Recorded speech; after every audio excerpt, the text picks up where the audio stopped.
Tularemia is a rare infectious disease that usually affects animals but also affects humans, so it is considered a zoonotic disease. It is known as rabbit fever or deer fly fever. Examples of animals that become infected with the disease: rabbits, squirrels, the birds, wild rodents, sheep, pets, such as dogs, cats, and hamsters. The disease has gained attention in recent years for its possible use in biological warfare. The type of tularemia you get depends on how the bacteria got into your body. So we'll talk about its forms. Forms of tularemia.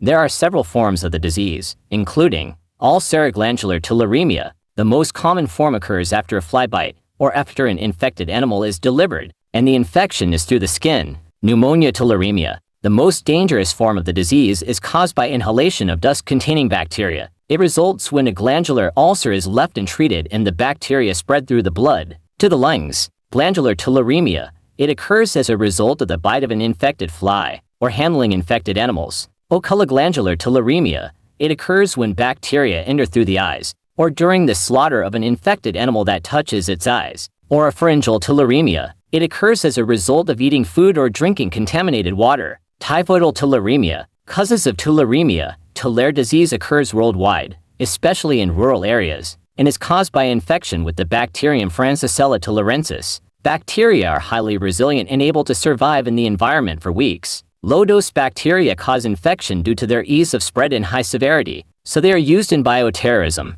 It enters the human body through the skin, eyes, mouth, or lungs, and is not transmitted from person to person.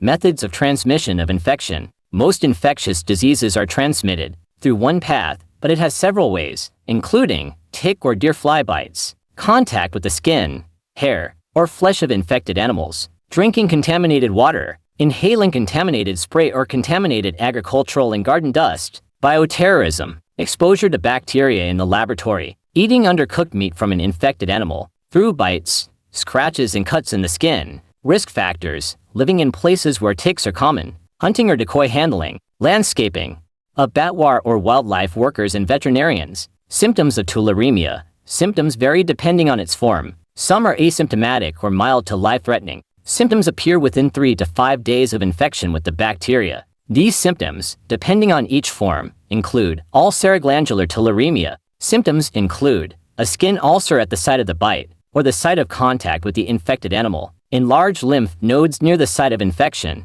headache and fever, chills and fatigue. Glandular tularemia. Its symptoms are similar to those of ulcerative glandular infection or infection through the skin, but without skin ulcers. Pneumonia tularemia. It is considered the most dangerous form of the disease and is transmitted through inhalation. Its symptoms include chest pain and difficulty breathing, dry cough, high fever, pleural effusion, lung abscess. Typhoidal tularemia. It is the rarest form of the disease. Its symptoms include vomiting and diarrhea, extreme fatigue and muscle pain, very high fever. Typhimurium infection can lead to pneumonia and enlargement of the liver and spleen. Oropharyngeal tularemia. Infection caused by ingestion of bacteria includes the following symptoms: tonsillitis, mouth ulcers, swollen lymph nodes in the neck, vomiting and diarrhea, sore throat. Oculoglandular tularemia. Symptoms of eye infection include ulcers inside the eyelid, eye pain and swelling, eye discharge and redness, swollen lymph nodes around the ear, neck and jaw, sensitivity to light. Complications of tularemia. In addition to the symptoms mentioned above, there are complications of the disease, including pneumonia, meningitis, irritation of the heart, pericarditis, osteomyelitis, death. Diagnosis of tularemia. Diagnosis of tularemia. Diagnosing the disease is not easy because it may show symptoms similar to other diseases. The diagnosis is based on the patient's personal and medical history. Serology testing is used to detect antibodies to bacteria that are present in the blood, but do not develop until several weeks after infection. Your doctor may order a chest X-ray to check for signs of pneumonia. Treatment of tularemia. Each case is treated according to its form and severity. An early diagnosis helps prompt treatment with antibiotics. Antibiotics used for treatment include the following: ciprofloxacin, doxycycline, gentamicin, streptomycin. Surgical intervention is required to drain the swollen lymph nodes or to cut out the affected tissue from the skin ulcer. Treatment lasts from 10 to 21 days depending on the stage of the disease and the drug used. You'll receive treatment if you develop any complications of the disease, such as meningitis or pneumonia.